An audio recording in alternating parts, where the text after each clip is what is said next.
दोस्तों आज हम बात करेंगे top 10 wicket taker bowler ODI cricket. चलें वीडियो शुरू करें।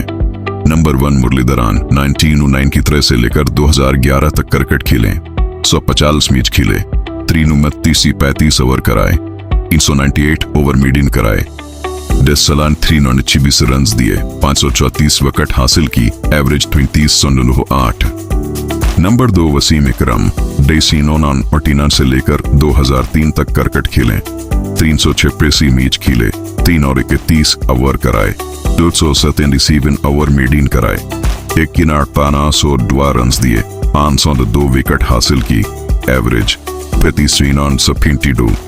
नंबर 3 वकार यूनुस 1944 से लेकर 2003 तक क्रिकेट खेले, 262 मैच खेले, 216 ओवर कराए, 143 ओवर मीडियन कराए, 19 रन दिए, 17 विकेट हासिल की, एवरेज 80.4। नंबर 4 चमिंदा वास 1994 से लेकर 2008 तक क्रिकेट खेले, 322 मैच खेले, 629 ओवर कराए, 299 ओवर मीडियन कराए, 14 रन दिए, 400 विकेट हासिल की, एवरेज 33.3।